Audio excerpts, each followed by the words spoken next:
Hey, Inspired Tribe, my fellow freedom lovers. It's John Nolan here. Thank you so much for tuning in. It is Monday, June 23rd, 2025. Out of the Matrix into Prime Reality. Thank you for joining us on X, Rumble, and YouTube. It's good to see you all. You know, if you scan the media, scan the social medias, scan what the alternative media is doing, the alert meter is in the red. The rhetoric is unhinged. The fear factor is way up there, and people are losing their marbles. The world is, at least from a perceptual standpoint, it is on the brink.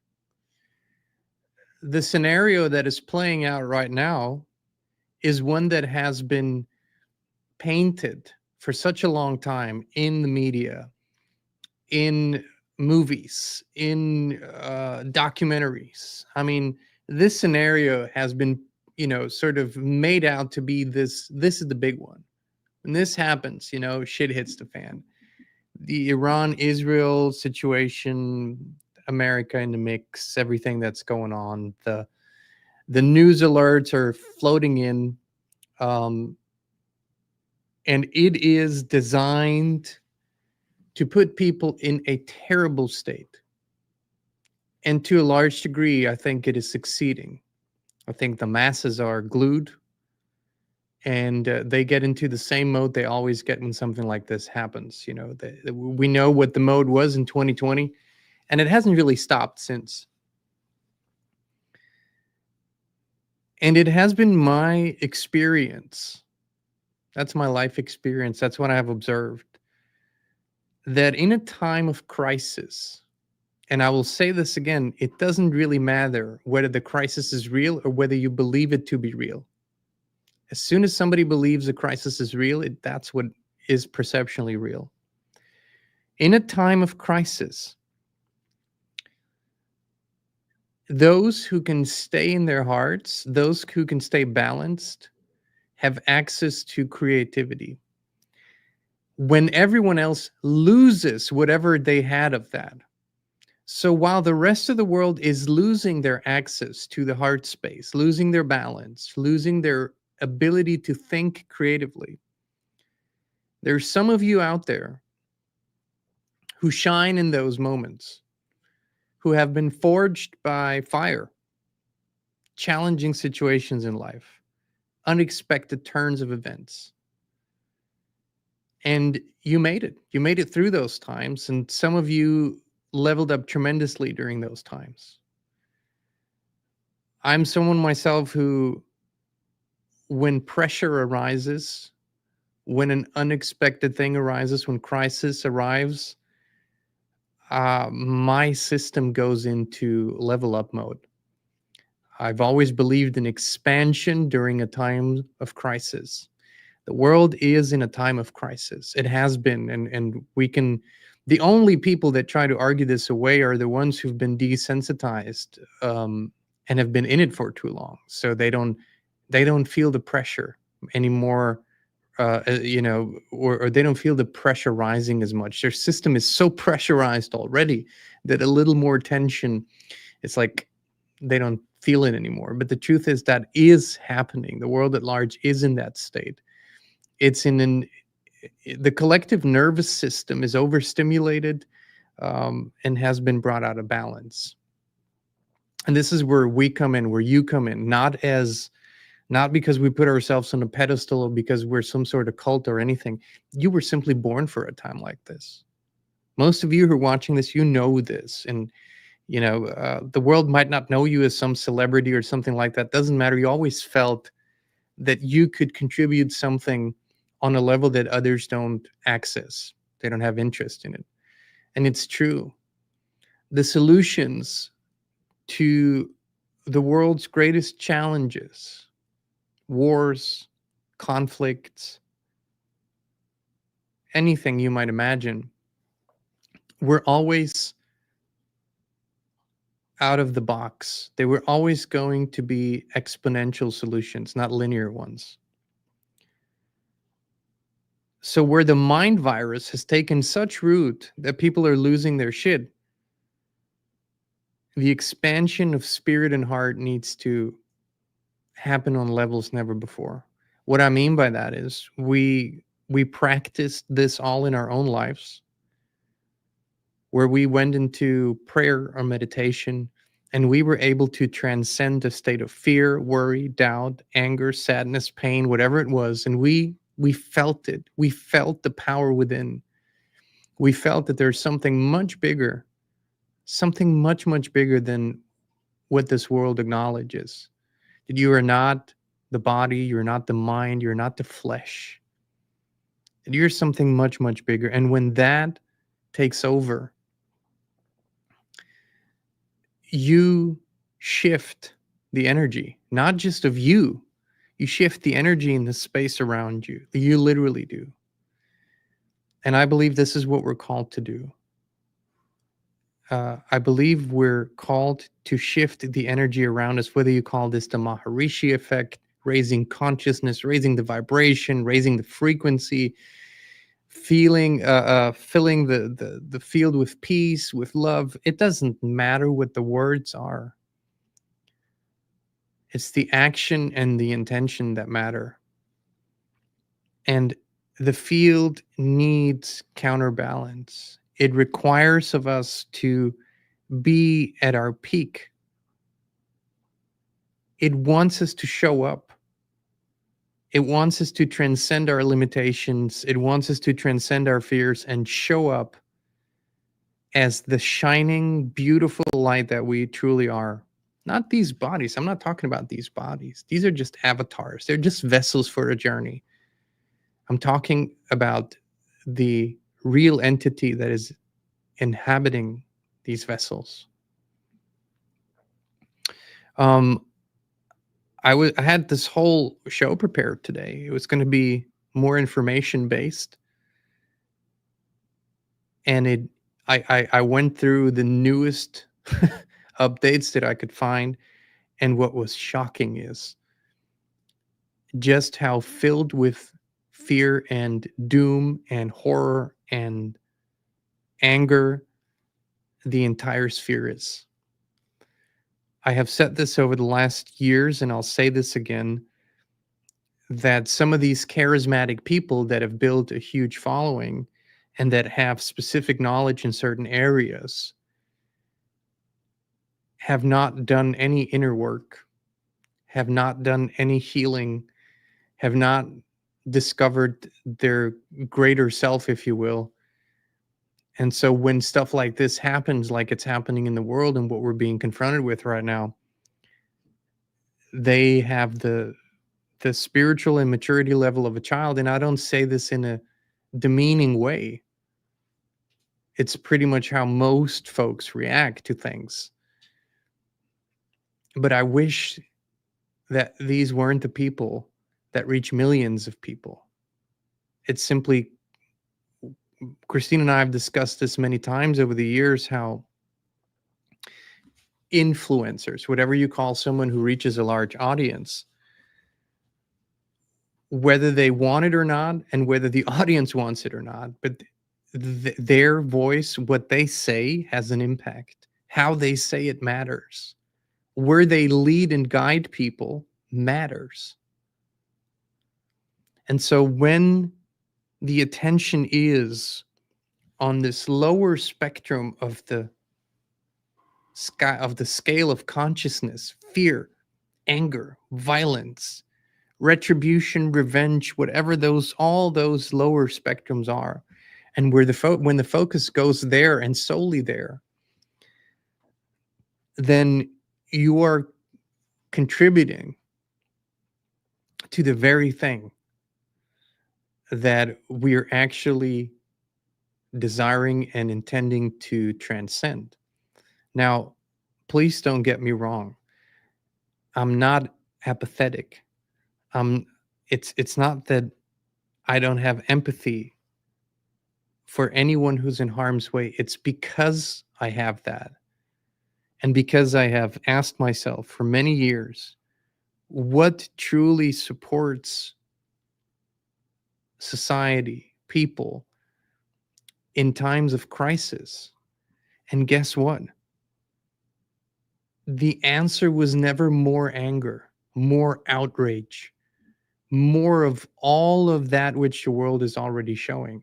It was never that. The answer was always a kind of true love and harmony and balance and peace that seems completely out of place when bombs are flying and threats are being exchanged and the world is being put in a state of fear. It seems to be almost insane to say what I'm saying here. It seems to be so out of place. But I know that where you are right now in the world is exactly where you need to be. And when your intuition tells you to drown out all the noise and focus on unconditional, universal love and spread that all around you, all I do is I encourage you to trust it. The world will tell you, and it will continue to tell you this for the foreseeable future, to fear more, to hate more, to define an enemy better, to pick a side, to point fingers, to choose righteous anger. It will tell you all of those things. And maybe there is a time and place for righteous anger. Maybe there is a time, of course, there is a time where we humans get angry. But let that not guide us. For centuries and millennia, the same forces have played the same game. Divide and conquer. Divide and conquer. Not just divide people into groups, but also divide our own minds, divide our own hearts, divide our own spirits. Make us split our attention, make us fall into a state of cognitive dissonance, make us not trust ourselves. Conquer the soul. Bring us to the brink of collapse in all areas for a full takeover. That's what these forces have been doing forever. Their game plan's not a secret anymore. Their strategies are not secret. Their execution is no secret. But what do we do with that knowledge? And there is a point where we have to cross the proverbial Rubicon.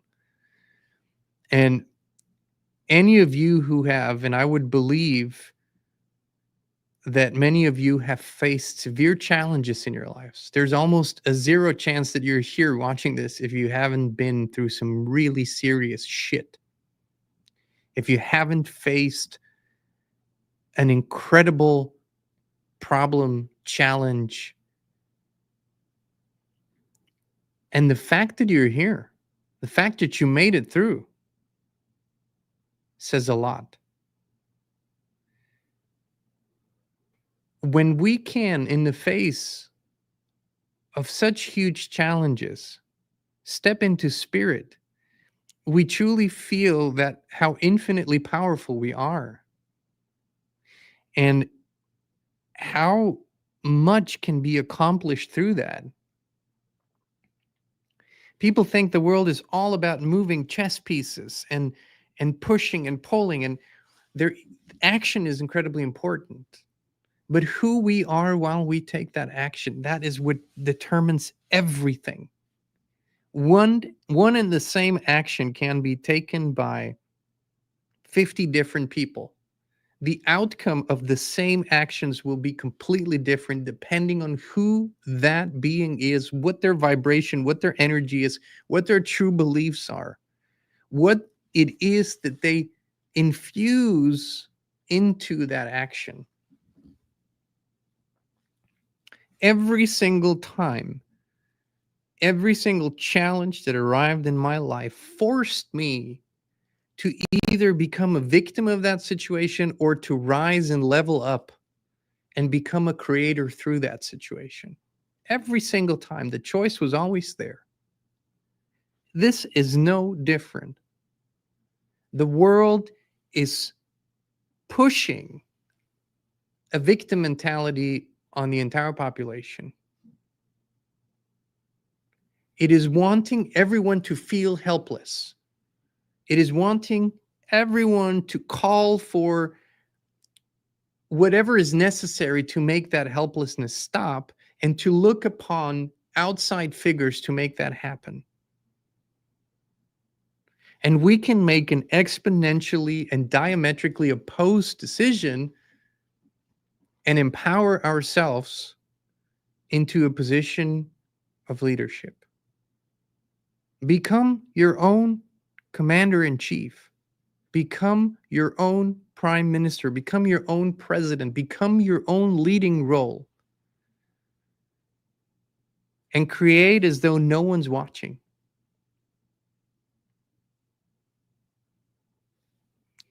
Everything that we've learned, all the knowledge that has reappeared, all the spiritual books that were written, the self-help books that were written, if you pulled a truth from here and a truth from there, and if you did all that for years and decades, and you were ever asking yourself, when would I put all that to good use? Now is the time. And the absolute best thing that you can do, if you care about innocent children and women and men and the elderly, and if you are of the conviction that the solution to any problem cannot be to bomb each other and to go into war with each other, that cannot be ultimately any solution. If that's what you truly believe, then now is the time to become the absolute best possible version of you. And I mean that on a vibrational level, to raise your consciousness to levels that it hasn't been before, to focus on that, make that a priority, because that is the biggest and most beautiful thing that you could possibly do for yourself, for everyone around you, and for the collective. And the collective is connected by consciousness, not by nationality, not by flags, not by anything of that.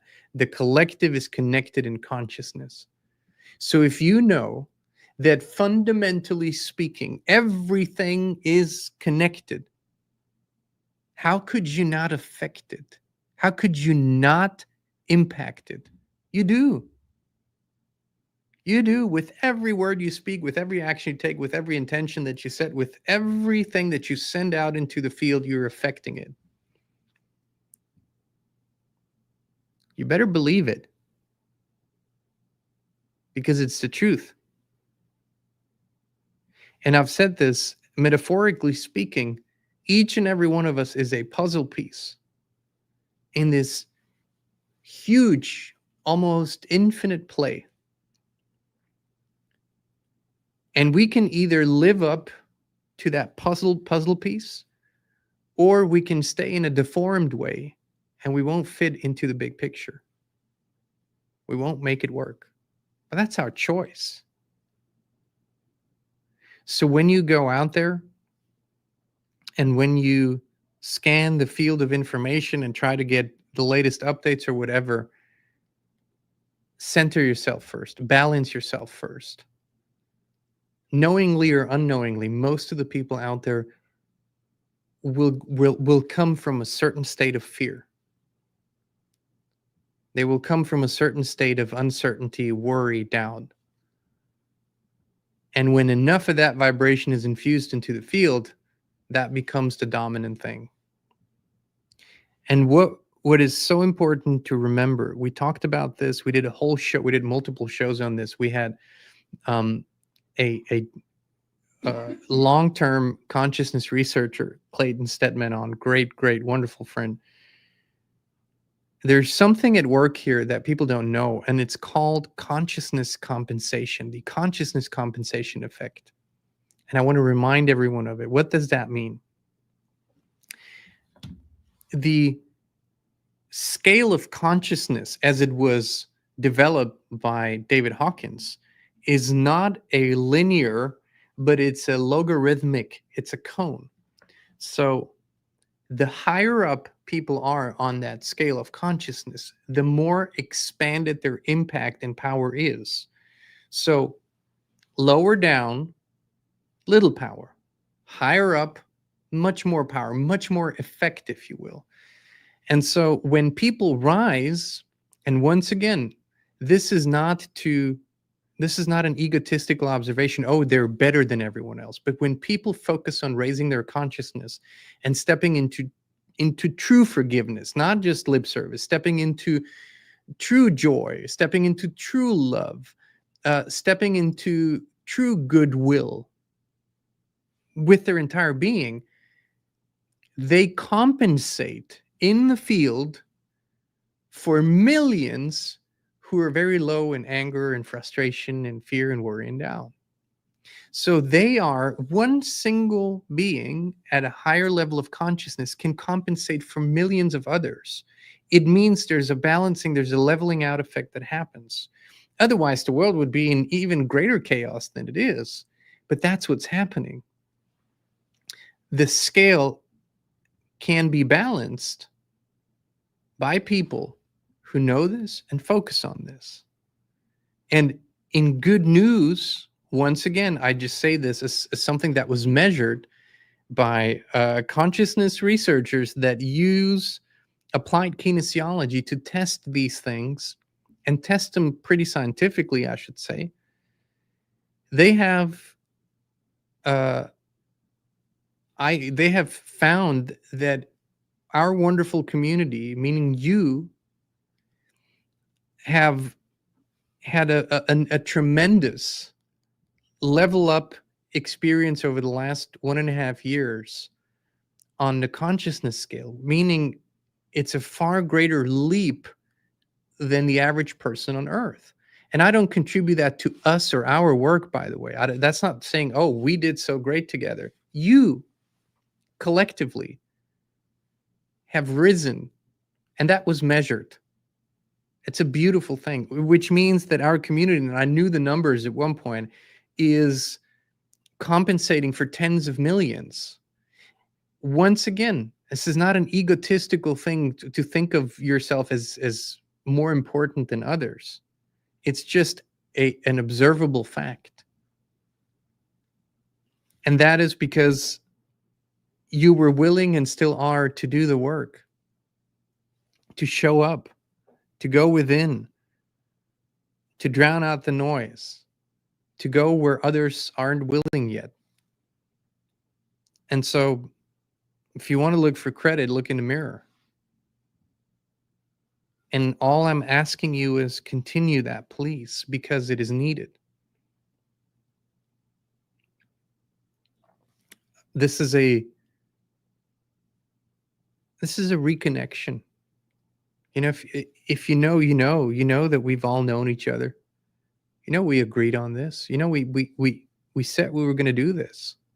And each and every one chose how they were going to do it and what role they would play in this orchestration. I'm not talking about the karmic principles here. I'm not talking about that. This is outside of it. This is bigger than that. So this is where we can shine. We're going to shine in the shadows more than anything else. The greatest work will be done in silence, in the quiet space where no one sees it. And you know, there's this principle that some of the greatest work in history was done by people whose name we shall never know. But they have impacted the collective story more than anything. It's not too bad, isn't it? So, if we ask ourselves, where's the journey going? What can we expect? What will the next days and weeks and months bring? Will the world lean more towards peace, more towards war? Let's bring that decision back to us rather than look for it on the outside. And let's choose the outcome that we prefer in this moment and live it. And that's the best thing we can do. That's the very best thing we can do. All right, my friends. Thank you for tuning in. Also want to thank everyone who felt called and signed up for the After Awakening retreat. This has been probably one of the most intuitively driven creations we've ever done. And they are all intuitively driven, but this one, just from top to bottom. Yeah, Kristin just says she shared the wrong link. It's link. It's afterawakeningretreat.com. And like the name says, this is specifically designed for people. It's a 2-day online retreat. So it's not in a specific place in the world. It's going to happen on the interwebs. And it's specifically designed and curated and created for people that feel what almost everyone feels at some point in their journey. It's like once this thrill of discovering and researching and seeing and finding, you know, it starts to wear down a little bit. And then what happens is people tend to slip into a void after this awakening. It's like a feeling of what am I supposed to do? Where am I supposed to go? Nothing seems real anymore. Nothing, you know, I can't relate to the people around me. Their conversations feel empty to me. Nobody hears me. I feel isolated. There's many ways that this expresses, but it's very real, and it's a very, very real part of the awakening experience. And there is no one-size-fits-all answer for this. But the After Awakening retreat is a space where whichever part of this you resonated with, or all of them, it's a space that allows people to come together and because we've been through this, because we've experienced it and we've worked through it, and we have actually, you know, really done the inner work through it, and then it happened again and it happened again. There are a lot of tools that we have gathered in this journey. There's a lot of tools that Kristin has created over the years as a coach and counselor for many years, working with hundreds, thousands of people. And this is what we're going to share. And I'll full spoiler alert. Whatever state you're in right now, this will not last forever. This is not your new normal. This is a stage. It's a phase. And when you have the tools and the perspective to see it for what it is and what it is actually trying to tell you, things will begin to shift. That's what this retreat is about. Afterawakeningretreat.com. Right now, it's in early bird pricing until, I think, for another 4 or 5 days. So it's a tremendous deal, I think. It's heavily discounted. So if you go check it out, it's going to be July 12th and July 13th, Saturday and Sunday.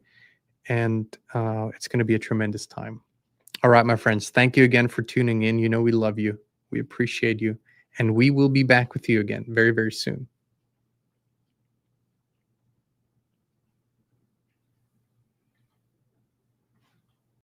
Your environment shapes everything, your thoughts, your health, your energy. But most people never question the invisible field they live in. We did, and that's when FLFE found us.